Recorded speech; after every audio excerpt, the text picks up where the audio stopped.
radyo tiyatrosu.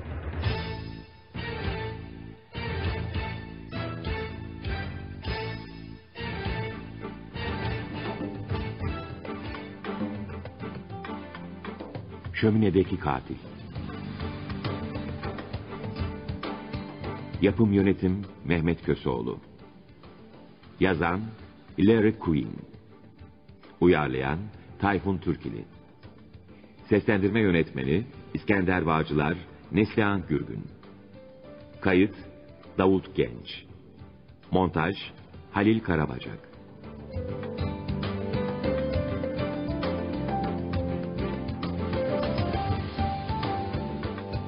Soğuk bir Şubat günü. Londra şehri. Zenginliği kadar delilikleriyle de ün salmış Hatter ailesinin en yaşlı üyesi Baba York Hatter, kentin limanında ölü olarak bulundu. Ceset tanınmayacak haldeydi. Bir balıkçı gemisinin tayfaları York Hatter'ın cesetini kancalara takarak sahile çıkardılar. Sonra da otopsi için morga götürdüler. York Hatter son yolculuğuna böyle çıka dursun, güvenlik birimleri harekete geçmişti bile.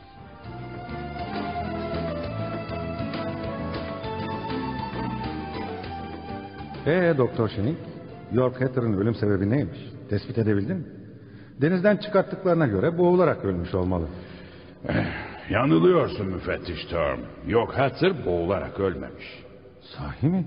Nasıl ölmüş peki? Zehirlenmiş. Vay canına. Ne diyorsun doktor? Yani York Hatter cinayete mi kurban gitti? Anlamadın bay müfettiş. York Hatter öldürülmemiş. Striknin içerek intihar etmiş. Dur bir dakika doktor. Madem York Hatter öldürülmedi, intihar etti, o halde cesedinin denizde işi ne? Çok basit. York Hatter gemiyle denize açıldı ve daha sonra güverteye çıkarak önce zehrini içti, daha sonra da kendini denize attı.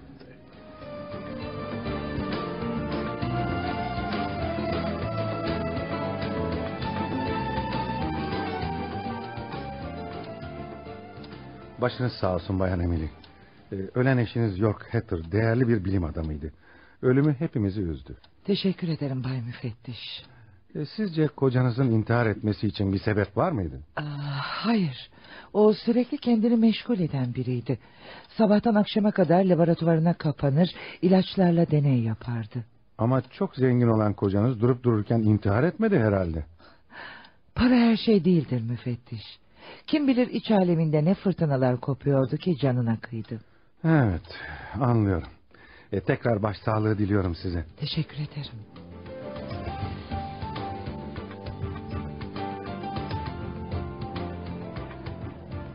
Doktor Merriam, siz Hatter'ların aile doktorusunuz değil mi? Evet öyle müfettiş.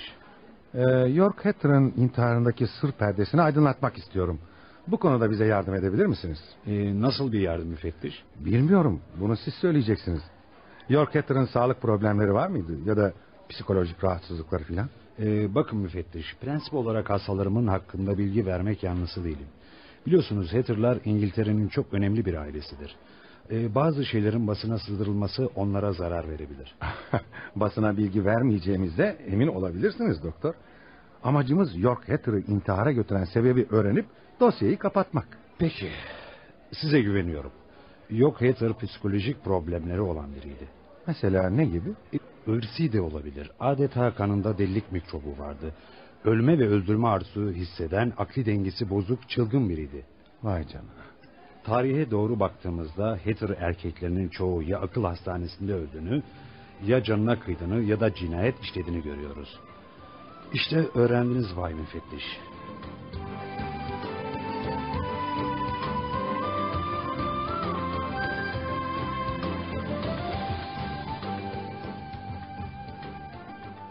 O süt sizin değil. Bırakın bardağı Jackie. Sen karışma, pis hemşire, cicem işte.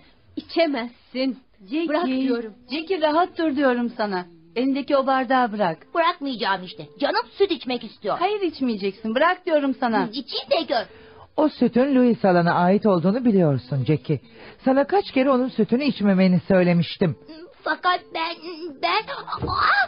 bana bir şeyler oluyor. Jackie ne oldu sana? Jackie. Bilmiyorum. Çok fenayım anne. Yardım edin. Jackie bayıldı, buraya gelin çabuk. Bayan Emily buraya gelin çabuk. Ne oldu? Jackie'ye ne oldu Martha? Bilmiyorum efendim. Biraz süt içti, sonra da düşüp fenalaştı. Aman Allah'ım. Bayan Smith, çabuk Doktor Marion'a telefon et. Hemen buraya gelsin, çabuk Peki ol. Bayan Emily. Martha, sen de Jackie'yi alıp odasına götür hadi. Peki efendim. Gel. Hadi gel Jackie, seni odana götüreyim. Midem çok bulanıyor anne. Korkma canım. Doktor gelsin, seni hemen iyileştirecek. Bu şeyler yiyip mideni bozuyorsun. Tamam Bayan Emily. Doktoru aradım, hemen geleceğini söyledi. Aman tanrım, şuraya bakın Bayan Emily. Ne oldu Bayan Smith? Köpeğe bakın. Köpeğe ne oldu? Bilmiyorum ama köpek ölüyor galiba. Bayan Barbara'nın köpeği can çekişiyor. Olur şey değil. Biraz önce canavar gibiydi. Ne oldu bu hayvana? Bilmiyorum. Küçük Jackie'nin yere döktüğü sütten içtikten sonra böyle oldu galiba. Ne? Sütten mi içti? Evet. Olamaz. Köpek öldü Bayan Emily.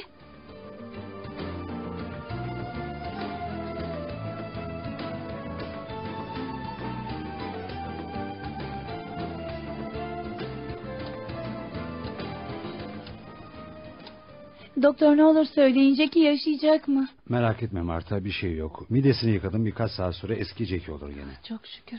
Ona bir şey olacak diye öyle korktum ki. Ne oldu da Jackie birdenbire midesini bozdu?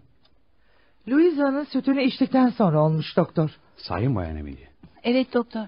Jackie 2 yudum almıştı ki birden inleyerek yere düştü. Allah Allah, şu sütü görebilir miyim? Tabii. Martha, süt bardağını getirebilir misin? Tabii.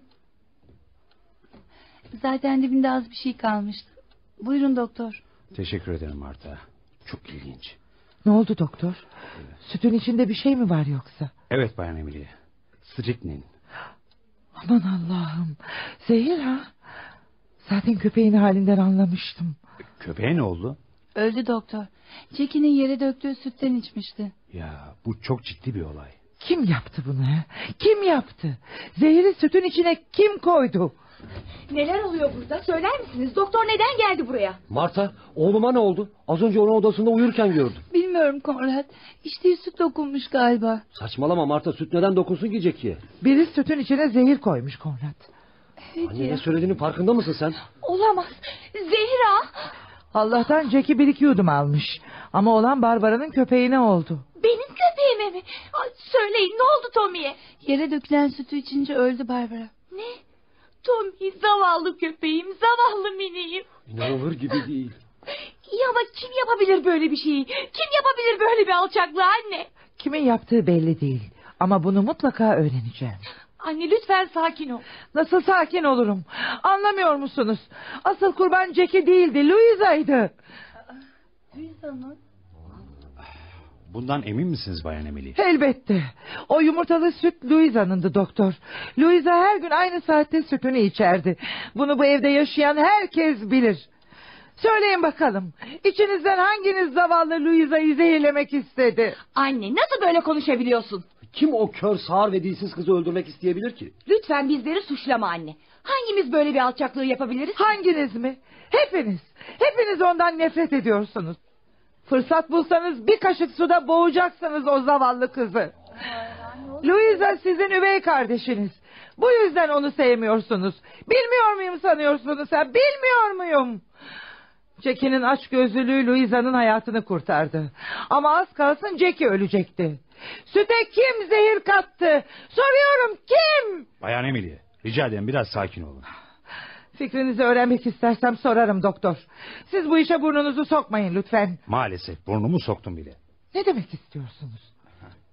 Ortada bir cinayete teşebbüs olayı var. Bu yüzden durumu polise bildirmek zorundayım.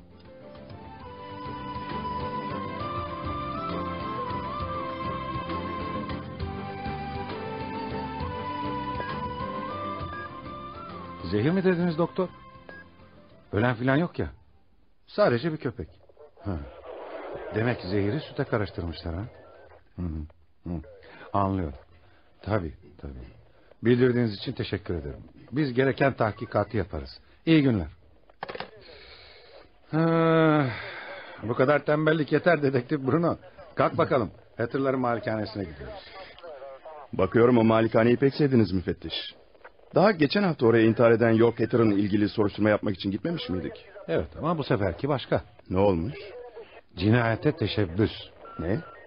Cinayete teşebbüs mü? Peki kim kimi öldürmek istemiş? Kimin bu cinayete teşebbüs ettiği bilinmiyor. Ama birisi süte zehir karıştırmış. Küçük bir çocuk ölümden dönmüş. Bir köpekse ölmüş. Vay canına. Ne malikane be. Ya memleketin en zengin insanları yaşıyor orada. Dostum, delilik parayla değil ki. Hı.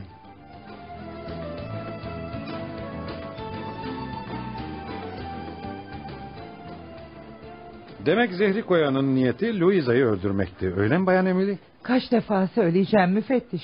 Jackie o sütü yanlışlıkla içmiş. İçmemiş olsaydı Louisa içecek ve o ölecekti. Bu malikanede kaç kişi yaşıyorsunuz Bayan Emily? Ben dahil 8 kişi dedektif. İsimlerini rica edebilir miyim? Bu çok mu gerekli? Eğer katil dışarıdan biri ise gerekli değil tabii. Saçmalamayın. Sokaktaki adam mı malikaneye girecek de sütün içine zehir karıştıracak? Belli ki bunu yapan içimizden biri. O halde evdekilerin isimlerini rica edeyim. Büyük oğlum Konrad, karısı Marta ve 8 yaşındaki oğlu Jackie. Jackie. Evet. Diğerleri? Kızım Barbara ve ilk kocamdan olan kızım Louisa. Louisa. Evet, Hizmetçi başka? Mildred 20 yıldır yanımda çalışır. Bir de hemşire bayan Smith. Hemşirenin işi ne? Louisa'ya bakıyor. Louisa hem kör hem sağır hem de dilsizdir. Yazık. 3 duyudan da yoksunmuş. Peki böyle bir kızı kim öldürmek isteyebilir ki? Hizmetçi, hemşire ve ben hariç herkes isteyebilir. Çünkü mirastan hissedar olduğu için hepsi de nefret ediyor o zavallı kızdan. Peki esrarengiz katil süte koyduğu zehri nereden buldu dersiniz Bayan Emily? Öyle ya, zehir bu. Her yerde satılmaz. Ölen kocam Yorkhatter'ın laboratuvarından almış olabilir. Biliyorsunuz Yorkhatter bilim adamıydı. Laboratuvarında zehir bulundururdu. O halde şu laboratuvarı yakından bir inceleyelim. Hı.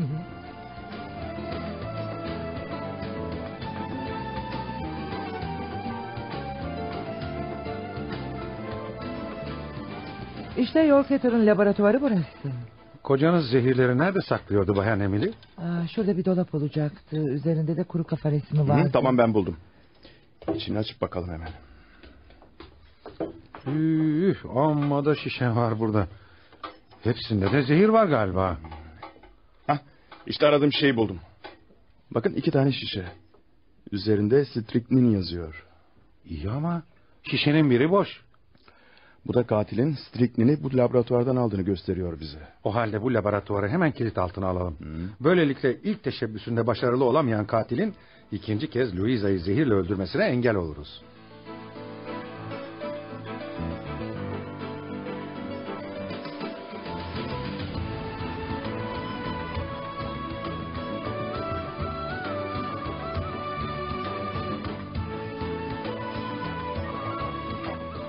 Hiçbir şey anlamadım bu işten.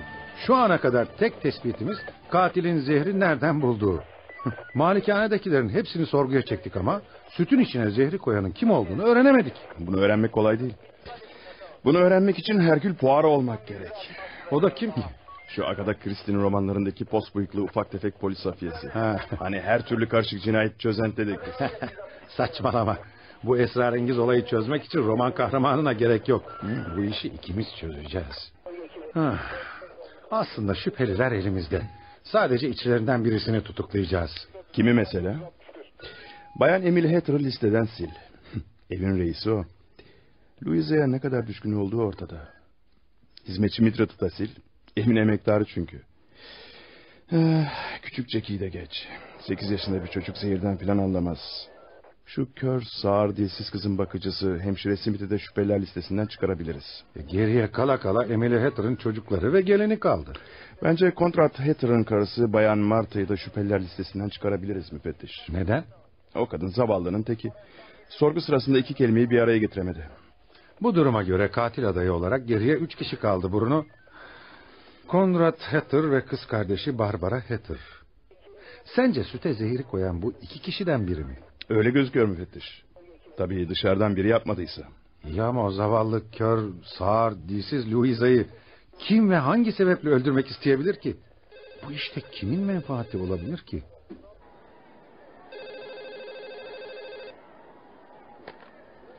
Cinayet masası, ben müfettiş Tom.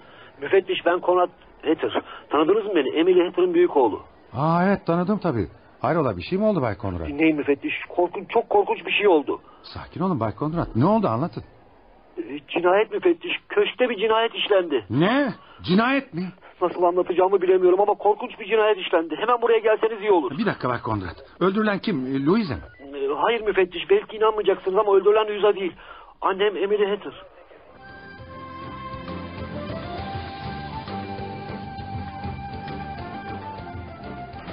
Hala annemin öldürülmesine inanamıyorum müfettiş. Böyle bir alçaklığı kim yapabilir? Düşündükçe aklım almıyor. Zavallı annem. Sert bir insandı ama böyle bir ölümü asla hak etmedi. Merak etmeyin. Katil kim olursa olsun onu mutlaka bulup adaletin önüne çıkartacağız. Bay Konrad, annenizin cesedi nerede? Louisa'nın odasında. Cesedi kim buldu? Louisa'nın bakıcısı Bayan Smith. O yan odada kalıyor. Sabah 6 sularında Louisa'ya bakmak için odaya girdiğimde annemi ölü olarak bulmuş. Ha, yani anneniz öldürüldüğünde Louisa yanında mıydı? Evet, annem hep Louisa ile yatardı. Ha, peki Louisa ne yapıyormuş o sırada? Yerde baygın bir vaziyette yatıyormuş. Alnında kocaman bir şiş varmış. Doktor Miriam'a göre kız yere düştüğü zaman alnını çarpmış. Annemin öldüğünden haberi var mıydı bilmiyorum. Peki, teşekkür ederiz Bay Konrad. Dedektif, gel biz cinayetin işlendiği odaya gidelim.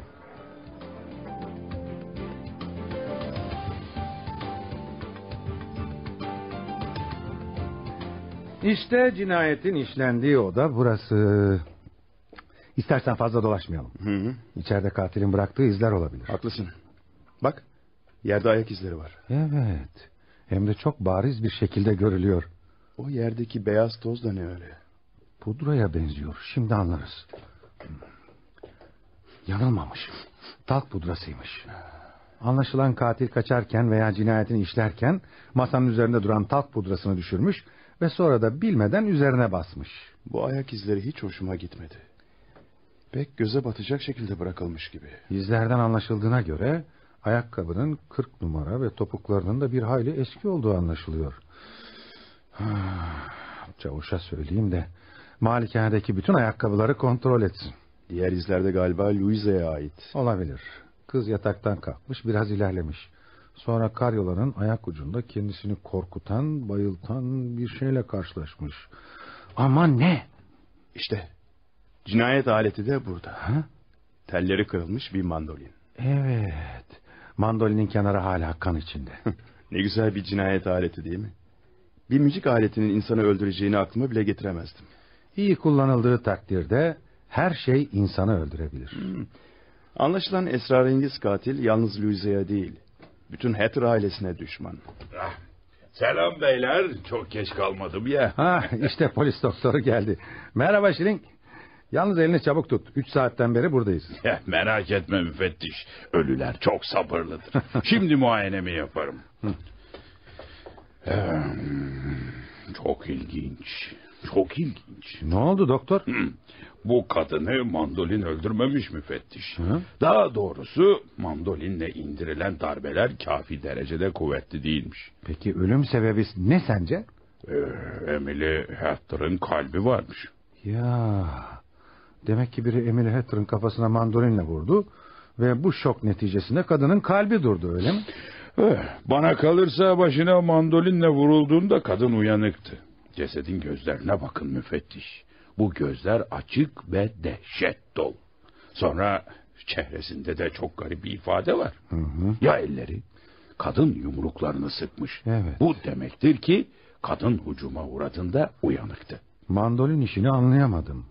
Neticede mandolin kadının kalbinin durmasına sebep olmayabilirdi. Yani katil cinayet işlemeye karar verdiğine göre daha işe yarayacak bir alet seçemez miydi? Orası öyle. Üstelik darbeler de pek şiddetli indirilmemiş. Doktor, cesedin başka yerinde yara izleri var mı?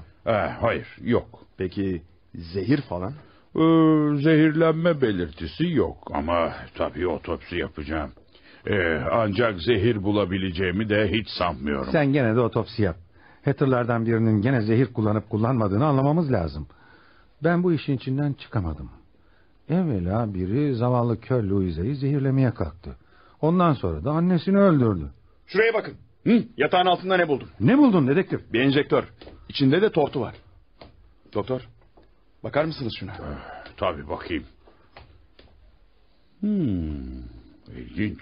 Evet, Evet, olabilir. Ne olabilir doktor? Zehir. Ama kesin bir şey söyleyemem. Tahlil etmem lazım. Cesette iğne izleri var mı doktor? Yok, hayır, baktım, yok. İyi ama madem cesette iğne izi yok, bu enjektörün burada işi ne? Belki bunun cevabını Louisa verir bize müfettiş. Onunla hemen konuşalım.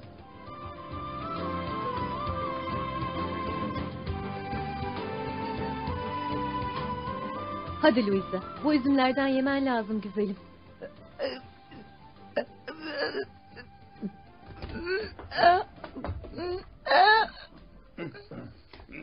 Durun hemşire. O üzümleri Louisa'ya vermeyin. Ay, korkuttunuz beni baylar. Affedersiniz. Ben dedektif Bruno. Bu da müfettiş Tom. Bayan Emily Hatter'ın ölümüyle ilgili tahkikat yapıyoruz. Neden Louisa'ya üzüm vermemi istemiyorsunuz?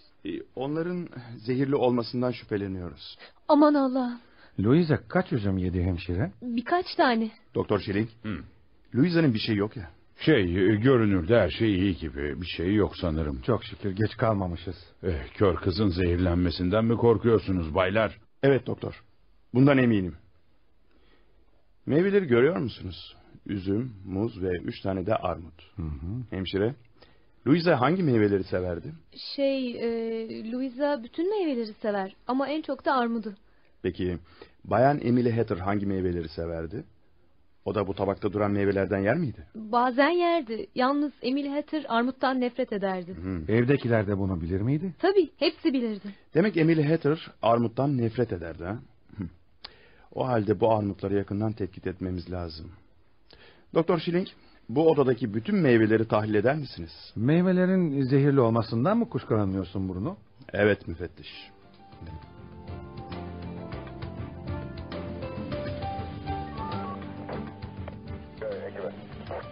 Nereye varmak istediğini anlayamadım dedektif. Neden meyvelerin tahlilini istedin ki? Cinayet mandolinle işlenmiş. Hayır. Ben Emily Hatter'ın katilin asıl hedefi olduğunu sanmıyorum. Nasıl yani? Katil Emily Hatter'ı yanlışlıkla mı öldürdü? Eğer meyveler zehirli çıkarsa evet. Yani sence katilin asıl hedefi Louisa mı? Bu sorunuzun cevabını Doktor Schilling bizi aradığı zaman vereceğim.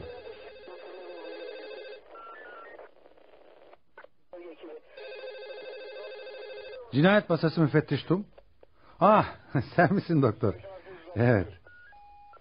Ne? Sahi mi? Peki dostum, teşekkür ederim. Arayan Doktor Schilling'di. Tahlil ettiği meyvelerden sadece bir armudun içinde striknin zehiri bulmuş. Bunu tahmin etmiştim. Katilin asıl öldürmek istediği Louisa'ymış. Kızın bakıcısı Louisa'nın en çok armudu sevdiğini söylemişti. Bu varsayıma göre katil gece içeri girdi ve armudu zehirledi. Ancak bu sırada Emily Hatter uyandı ve katili gördü. Katil de onun başına mandolinle vurarak öldürdü. Öyle mi dedektif? Aşağı yukarı böyle müfettiş. Bu cinayeti işleyen katil daha önce de Louisa'nın sütüne zehir koymuştu. İşler iyice karıştı. Cinayet masası müfettiş Tom. Sen misin çavuş? Ne oldu? Sahi mi? Tamam, hemen geliyoruz. Dikkat et, malikaneden kimse dışarı çıkmasın. Ne oldu müfettiş? Çavuş aradı. Malikanede yaptığı araştırmada cinayet işlenen odadaki ayak izlerine uyan bir ayakkabı bulmuş. Gidelim hemen. Bir dakika müfettiş. Anlayamadığım bir şey var. Nedir o? Biz laboratuvarı kilitlememiş miydik? Kilitlemiştik. Kapısına mühür vurmuştuk. Madem öyle, katil armudun içine koyduğu stritnini nereden buldun peki? Öyle ya. Bu hiç aklıma gelmemişti. Malikaneye gidince önce laboratuvarı kontrol edelim. Sakın kilidini kırıp içeriye girmesinler.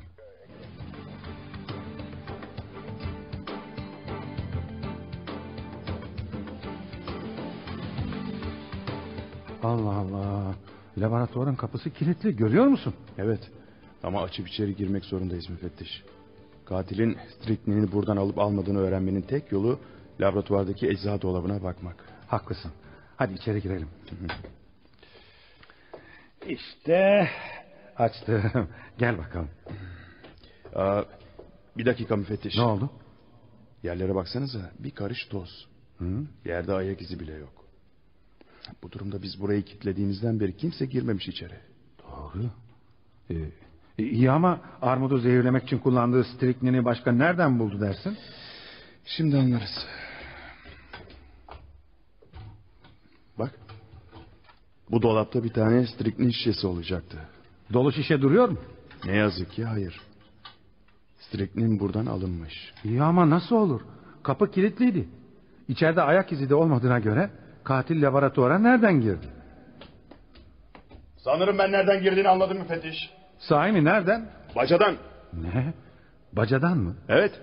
Bakın bacaya. Laboratuvarın bacası rahatça inilip çıkılabilir. Öyle yapılmış. Vay canına. Doğru. Bacanın içinde çatıya çıkan demir basamaklar bile var. Hemen bacanın yanına bir gözcü koyduracağım. Evet. Şimdi de yukarı çıkıp malikanedekileri sorguya çekelim.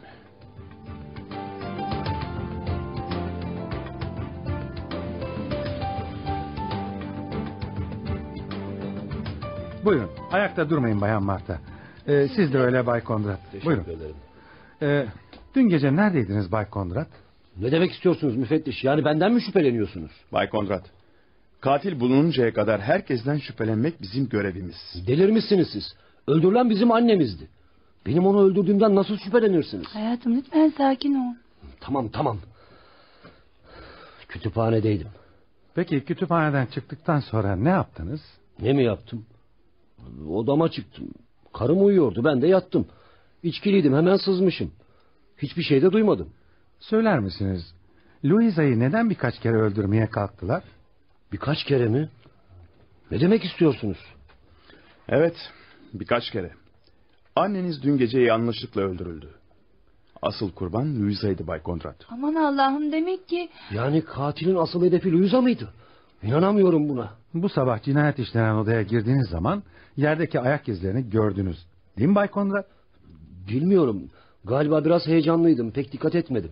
Demek ki fazla heyecanlıydınız. Kızdırıyorsunuz beni müfettiş. O izler katilin ayakkabısına aitti Bay Kondrat. Bundan bana ne dedektif? Şimdi anlarsınız. Çavuş! Dolaptaki ayakkabıları çıkart da Bay Kondrat'a göster. Baş üstüne müfettiş.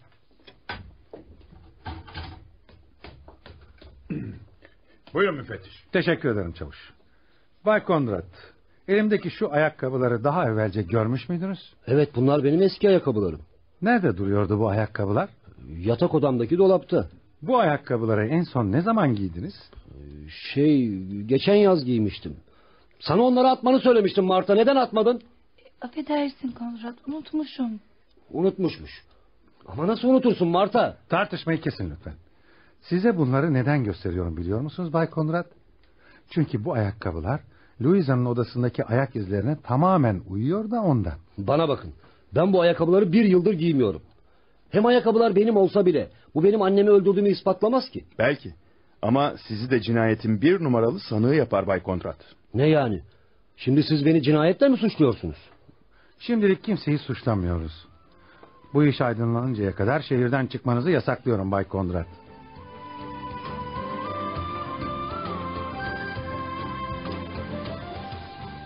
Hemşire, Louisa'nın ifadesini almak istiyoruz. Tabii Bay Müfettiş. Peki kızla nasıl konuşacağız? Hem kör, hem sağır, hem de dilsiz. Merak etmeyin, ben yardımcı olurum size. Louisa ile Braille alfabesiyle konuşacağız. Güzel. Hazırsanız kızla konuşmak istiyoruz hemşire. Tabii Bay Müfettiş. Sizin geldiğinizi söyleyeyim ona.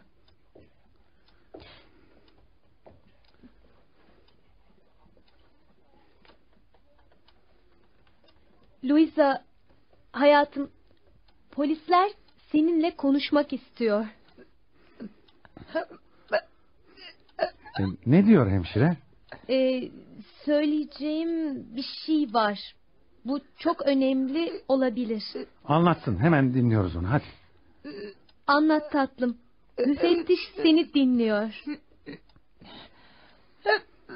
Ne diyor ha? Ne diyor? Gece 10.30'da annemle odaya çıktık.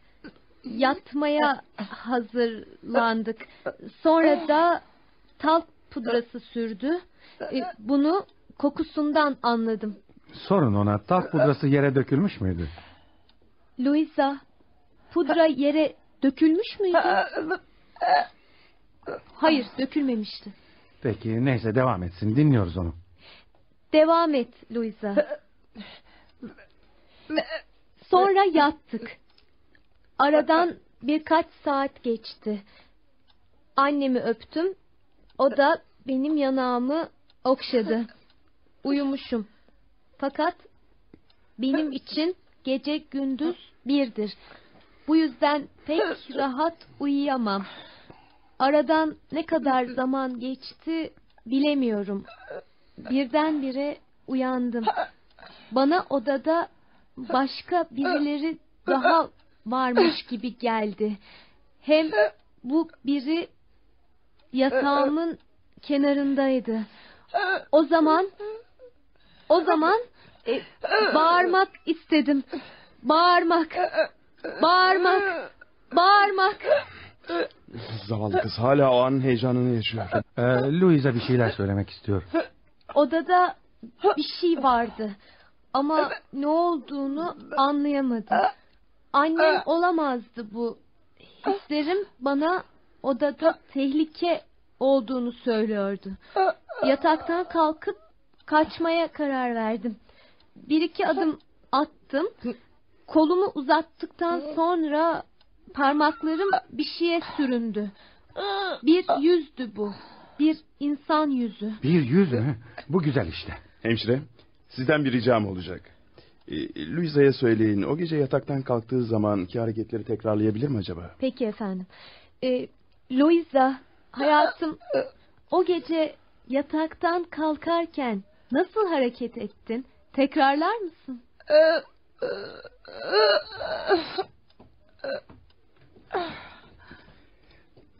Teşekkür ederim Bayan Smith. Görmek istediğim gördüm. Bunun bize çok faydası olacak. Ben bir şey anlamadım bu işten dedektif. Sonra anlatırım müfettiş. Şimdi Louisa'nın anlatacaklarını dinleyelim bakalım. Parmaklarımın bir şeye değmesi beni büsbütün korkuttu.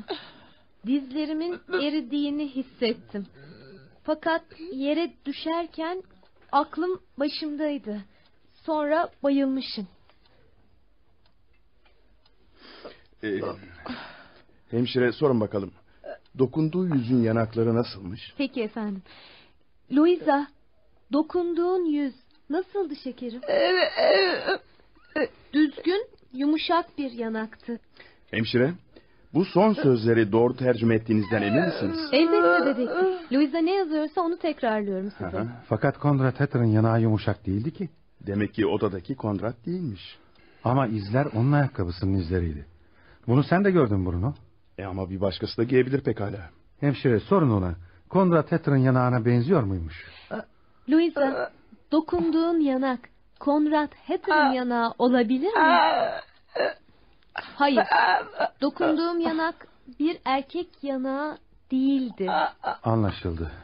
Demek ki odadaki gerçekten Conrad değilmiş. Louisa katilin erkek olmadığından emin. O halde katil bir kadındı. Hemşire sorar mısınız? Louisa'nın başka hatırladığı bir şey var mı? Tabii. Louisa, başka neler söyleyeceksin hayatım? O meçhul şahsın yanağına dokunduğum zaman ve bayılırken bir koku duydum. Ne kokusuymuş bu hemşire sorsanıza. Ne kokusuydu Louisa? Pasta veya dondurma kokusuydu. Pasta veya dondurma mı? Garip. Hem de çok garip. Pudra veya krem kokusu olmasın bu? Louisa, o koku pudra ya da kremden gelen koku olabilir mi? Hayır. Pudra veya krem kokusu değildi. Pasta gibi, dondurma gibi kokuyordu. Neli dondurma? Çilekli, çikolatalı. Louisa, dondurma demiştin. Neli dondurma? Vanilyalı. Vanilya kokusuna benziyordu. Vanilya mı?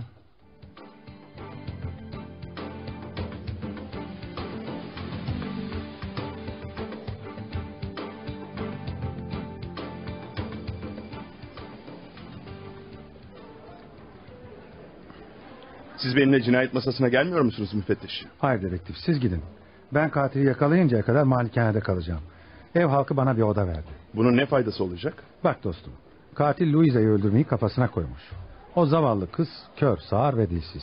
Hı. Kendisi müdafadan aciz. Anladım. Ev halkının onu sevmediği de ortada. Hı. Onu yakın korumaya alacaksınız yani. Evet. Sen ne yapacaksın? Ben de adli tıpa gidip vanilya kokan ilaçları araştıracağım. Vanilya mı? Bunun katili yakalamamıza ne faydası olacak ki? Bilmiyorum müfettiş. Ama Louisa'yı duydunuz. Katilin vanilya koktuğunu söylemişti.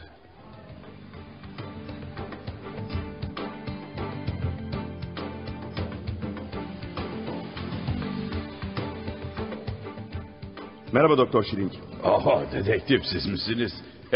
Hayrola, sizi morga sürükleyen nedir acaba? Siz aynı zamanda zehir uzmanısınız, öyle değil mi doktor? Evet, öyle sayılır. Güzel. Bir koku hakkında malumat almak istiyordum. Koku mu? Morgda kokudan bol bir şey yok ki dostum. Benim aradığım koku öyle değil Doktor Schilling. Görünüşte tatlı, hoş bir koku. Katille ilgili. Nasıl bir koku bu dedektif? Vanilya kokusu. Vanilya kokusu mu? Hatter cinayetine bir de vanilya mı karıştı? Ha, işte bu çok tuhaf. Onun gibi bir şey. Vanilya, makyaj malzemesi, pasta, evet, çikolata, parfüm, vanilya kokusu bunlar da olabilir. Peki doktor, vanilya kokan bir madde, ilaç ya da zehir var mı? Hayır, böyle bir zehir aklıma gelmiyor. Yalnız bazen merhemlere hoş koku versin diye koyabiliyorlar. Peki vanilyayı hangi ilaçlara koyarlar? Bildiğim kadarıyla merhemlere koyarlar. Peru Belsemi isimli bir ilaç var. Ah, evet. Evet, o aynen vanilya gibi kokar. Peki bu ilaç neye yarar? Basit bir cilt merhemidir. Cilt hastalıklarında kullanılır. Cilt hastalıkları mı? Çok garip.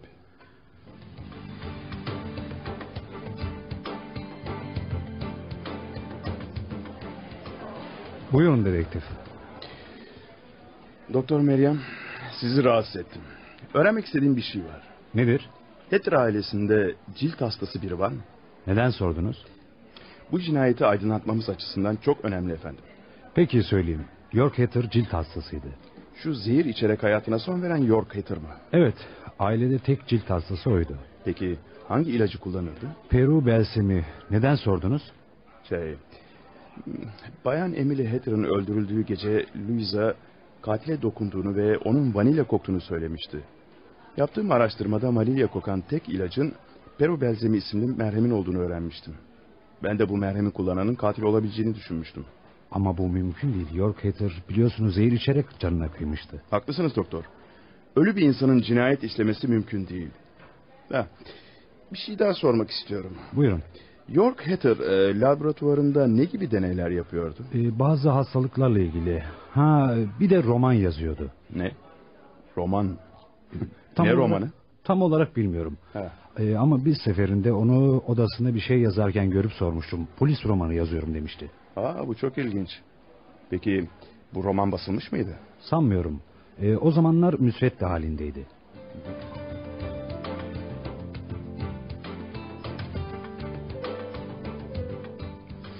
Çavuş, laboratuvarın kapısını açar mısın? Tabii efendim. Buyurun ki. Ne arayacaksınız laboratuvarda? Bir roman. Cinayetin esrarı bu laboratuvarda yatıyor. Şu York Hatter'ın yazdığı polis romanının müsveddelerini bulursam belki bu olayı çözebilirim.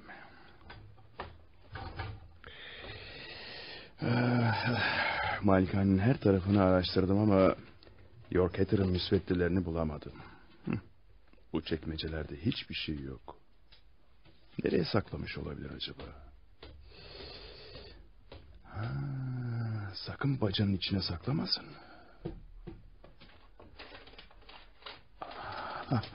Bu da ne böyle? Bacanın içinde bir tomar kağıt var. Sanırım romanın müsveddeleri bunlar.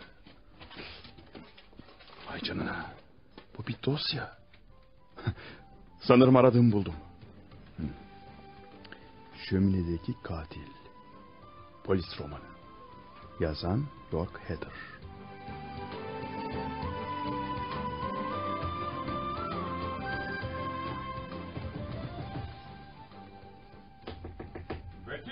Müfettiş çabuk uyanın. Yangın var. Ne oluyor? Kim yanıyor? Neresi yanıyor? Ne oluyor çavuş? Neresi yanıyor? Ne oluyor? Yangın. Neresi yanıyor çavuş? Efendim, yok Hatter'ın laboratuvarı efendim. Kapının altından sarı sarı dumanlar çıkıyor efendim. Aman Allah'ım. Çabuk herkes dışarı çıksın. Kimse bir şey almak için oyalanmasın. Laboratuvar her an için patlayabilir. Git malikane halkını uyar çavuş. Merak etmeyin efendim, ev halkı bahçeye çıktı efendim. İtfaiyeye, ambulansa haber verdiniz mi? Verdik efendim. Birazdan burada olurlar efendim. Müfettiş. Evet, bu da kim? Barbara Hatter'mış. Müfettiş, Louisa ile hemşire bahçede yoklar. Acaba hala yukarıdalar mı? Ne diyorsunuz Bayan Barbara? Hay Allah çavuş, çabuk benimle gel. Bayan Barbara, siz de bahçeye çıkın hemen. Peki, ne olur kurtarın o zavallı kızı. Yürü çabuk. İşte Louisa'nın odası burası. Aç çabuk çavuş. Peki efendim. Aç. Vay canına. Hemşire bayılmış. Çavuş sen Louisa'yı dışarı çıkar. Ben de baygın yatan hemşireyi dışarıya taşıyayım. Çabuk ol yoksa havaya uçacağız. Baş üstüne efendim. İtfaiye geliyor. Birazdan yangını söndürürler.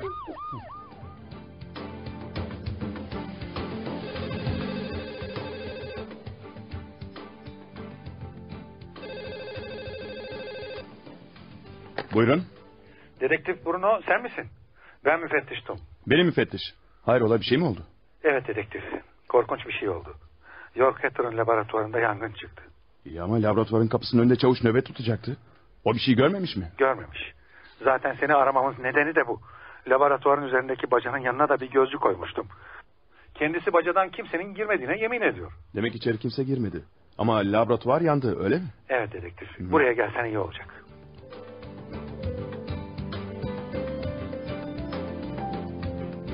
Vay canına. Laboratuvar ne hale gelmiş? Evet. Eğer ölen York Hatter laboratuvarın duvarlarını kalın yapmamış olsaydı bütün ev havaya uçacaktı. Laboratuvarın duvarlarını iyice kontrol ettiniz mi müfettiş? Gizli geçit falan olmasın? Her taraf tek tek kontrolden geçti. O halde katilinin laboratuvara nasıl girdiği belli oldu. Eğer bacayı kastediyorsan bu imkansız. Çünkü bacanın yanında bir polis görevliydi. Ama her şeye rağmen katil yine de laboratuvara girdi. Nasıl? Şömineden. Şömineden mi? Peki şömineye nereden girdi? Ocağın bulunduğu duvarın arkasında ne var biliyor musunuz? Cinayetin işlendiği oda. Yani Emily Hatter'la Louisa'nın kaldıkları oda. Peki Emily Hatter'ın odasında tam bu şöminenin arkasından gelen yerde ne var? Orada da bir şömine var. Vay canına. Bu hiç aklıma gelmemişti. Yani katil Louisa'nın odasındaki şömineden buradaki şömineye girdi öyle mi? Evet. İsterseniz ocağın içine bir bakın. Bakayım. Evet çok haklısın. Her iki ocakta birbirine bağlı. Aralarında da ince bir duvar var. Duvarın yüksekliği de çok 1,5 metre. Şimdi mesele anlaşıldı. Katil laboratuvara Louisa'nın şöminesinin içinden duvarı aşarak giriyor. Evet. Dün gece de buraya bu yoldan girdi. Ve yangını çıkardıktan sonra da geri döndü. Vay alçak vay. Her neyse. Gel yukarıya çıkalım. Birazdan avukat gelip Emily Hatter'ın vasiyetnamesini okuyacak. Belki bir ipucu yakalayabiliriz.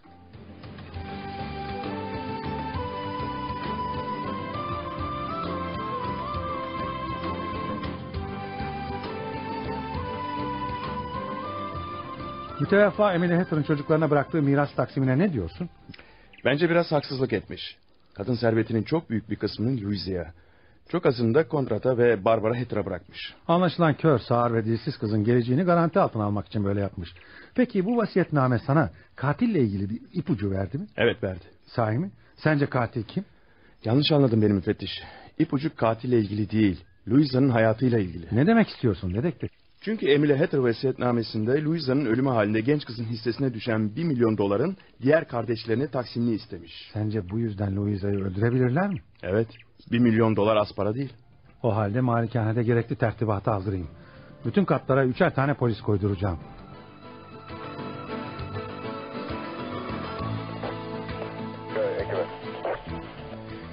Evet müfettiş, işler nasıl gidiyor? Hatter'ların malikanesinde başka zehirlenme olayı olmadı ya. Hayır, şimdilik malikanede her şey yolunda. Eve bir zehir uzmanı yerleştirdim. Her şeyi tahlil ediyor. Sizden bir ricam olacak müfettiş. Nedir o? Çavuş ve adamları hala malikanede mi? Evet. Sizden Hatter malikanesindeki bütün polisleri çekmenizi istiyorum. Ne, delirdin mi sen? Bu takdirde katil meydanı boş bulacak. Zaten benim istediğim de bu. Fakat evde birinin bulunup evdekileri koruması lazım. Bu isteğim beni sorumluluk altına sokuyor. Merak etmeyin müfettiş. Evde biri bulunacak. Kim? Ben.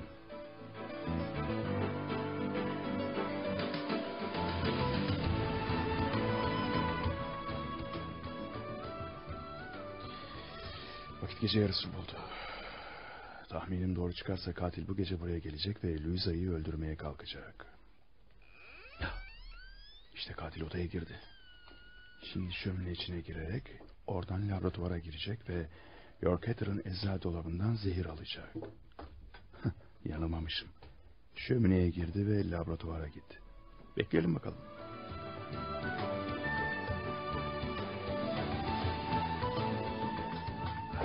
İşte katil ocaktan çıkıyor.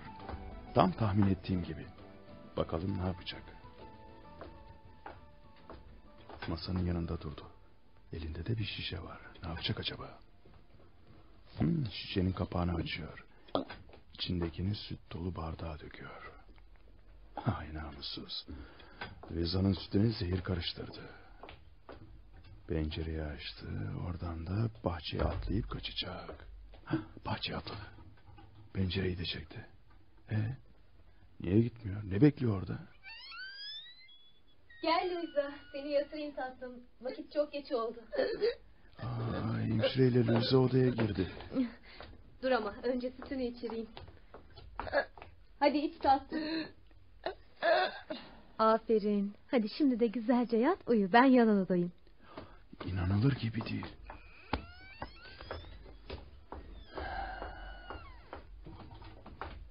İnanılır gibi değil. Katil pencereden Louisa'nın sütü içişini seyretti. Yüzündeki o şeytani ifadeyi ömrüm boyunca unutamayacağım. İyi ki katilin elindeki zehir dolu şişeyi daha önceden değiştirmiştim. Yoksa zavallı Louisa şimdi ölmüş olacaktı. Dedektif, dün geceyi malikanede nasıl geçirdin? Hiç, yattım uyudum. Hani bana polisleri oradan çek, katili yakalayacağım demiştin. Bir şey olmadı mı? Cinayet masası müfettiş Tum. Kimsiniz? Anlayamadım. Kim dediniz? Aman Allah'ım, öldü mü? Gene mi zehir? Sakın bir şeye elinizi sürmeyin, şimdi geliyoruz. Ne olmuş müfettiş? Kim ölmüş, kim zehirlenmiş? Gördün mü dedektif? Bana malikanedeki bütün polisleri çektirdin ve meydanı boş bulan katil bir cinayet daha işti. Bu sefer ölen kimmiş? Jackie, Konrad Hatter'ın oğlu. Zehirlenmiş mi? Evet, hemen oraya gidelim. Hayır. Niye? Katilin bütün Hatter'ları öldürmesini mi bekleyeceğiz? Merak etme müfettiş, bu son ölümdü. Artık katil kimseyi öldüremeyecek. Son mu? Anlayamadım. Ne demek istiyorsun? Artık Hatter malikanesinde kimse öldürülmeyecek müfettiş. Allah aşkına dedektif, bu esrarlı konuşmaları bir yana bırak da dilinin altındaki baklayı çıkar. Bak müfettiş, malikaneye adli tabibi gönderin otopsi için. Artık bizim için yapılacak bir şey kalmadı. Peki ya katil? Katil mi? O öldü müfettiş. Öldü mü? Bana bak dedektif, böyle bilmece gibi konuşmayı bırak da her şeyi anlat. Sinirlerim iyice tepemde. O halde dinle müfettiş. Başından beri katili yanlış yerlerde aradık. Önce Konrad Hatter'dan şüphelendik. Evet öyle. Biraz geriye gidelim müfettiş. Louisa'nın annesinin öldürüldüğü güne. O günü hatırlıyor musun? Elini uzattığında katile dokunduğunu söylemişti. Buna göre katil kısa boyluydu. Yani Louisa'dan daha kısa. Aynı zamanda da yanağının yumuşak olduğunu belirtmişti. O halde katil bir adam olamazdı. Bir kadın mıydı? Hayır. Yumuşak bir yanak sadece kadınlarda bulunmaz. Katil bir çocuk müfettiş. 8 yaşında bir çocuk. Yani Jackie Hatter mı? Evet. Katil Jackie Hatter'dı. Konrad ve Martha Hatter'ın oğlu Jackie. Aman Allah'ım. Yani şimdi Emily Hatter'ı başına mandolinle vurarak öldüren ve laboratuvardaki zehirleri ev içinde kullanan o çocuk muydu? O çocuk değildi müfettiş. O kanı delilikle dolu bir şeytandı. Başından beri ondan şüphelenmiştim. Hatter'ların aile doktoru Marinham'a gittim ve ondan Hatter'ların kanındaki o amansız hastalığı öğrendim. Öldürücü, yıpratıcı, delirtici bir hastalıktı bu. Peki katili nasıl buldun? Doktor Merriam ölmeden önce York Hatter'ın bir polisiye roman yazmak için çalışmalara başladığını söylemişti. Bir gece yarısı gizlice laboratuvara girerek bu kitabın planlarını okudum. Katil York Hatter'ın planlarını aynen uygulamıştı ve uygulamaya da devam edecekti. Önce Louisa'nın sütüne zehir katacak, sonra da Emily Hatter'ı öldürecekti. Cinayet gecesi yanağına vanilya kokan Peru belzemi adlı merhemi sürmesi, katilin ölen dedesi York Hatter'ın olması şüphesini uyandıracaktı ve daha sonra da laboratuvarı yakacaktı. İnanılır gibi değil. 8 yaşındaki bir çocuğun böyle bir şey yapmasını aklım almıyor. Senden polisleri malikaneden çekmeni istediğim günü hatırlıyorsun değil mi? Evet hatırlıyorum. İşte o gece ben Louisa'nın yattığı odaya saklanmıştım. Plana göre katil Louisa'nın sütüne zehir katacak ve genç kız tam sütü içerken mani olacaktı. Ancak bir gece önceden zehri aynı renkteki bir başka sıvıyla değiştirmiştim. Katilin bundan haberi yoktu. Süte zehri karıştırdıktan sonra bahçeye çıkan katil Louisa'nın sütü içmesini seyretti. Louisa sütü içerken suratında canavar bir ifade vardı. Oysa ilk kez planın haricine çıkıyordu katil. İşte o zaman anladım ki bu çocukça bir cinayet değildi. Katil Jackie. Cinayet işlemeye alışmıştı ve bunun devamını da getirecekti. Zavallı çocuk ailesindeki hastalığın kurbanıydı aslında. Anlattıkların inanılır gibi değil dedektif. Yalnız anlayamadığım bir şey var. Madem katil Jackie'ydi, kendisi nasıl zehirlenerek öldü? York Hatter'ın yazdığı polisiye romana göre katil sonunda kendisi de zehir içerek hayatına son verecekti. Ya, bir dakika. Yani sen Jackie'nin zehir içerek hayatına son vereceğini mi biliyordun? Evet. Peki neden mani olmadın? Sen polissin. Görevin katil dahi olsa insanları kurtarmak, öyle değil mi? Kurtarmak mı? Söyler misin müfettiş? Hangi jüri onu suçlu bulacaktı? Hangi mahkeme 8 yaşında bir çocuğa ceza verecekti? O dedesinin kanındaki delilik mikrobunu taşıyan biriydi. Bir kere öldürmeye başladı mı bundan zevk alacak ve başkalarını da öldürecekti. Ben görevimi yaptım ve toplumu cinnet hastası bir deliden kurtardım. Ama ölümüne seyirci kalarak. Biliyor musun müfettiş? Bu cinayet beni çok üzdü ve çok yordu. Sanırım yıllık iznimi aldıktan sonra emekliliğimi isteyeceğim.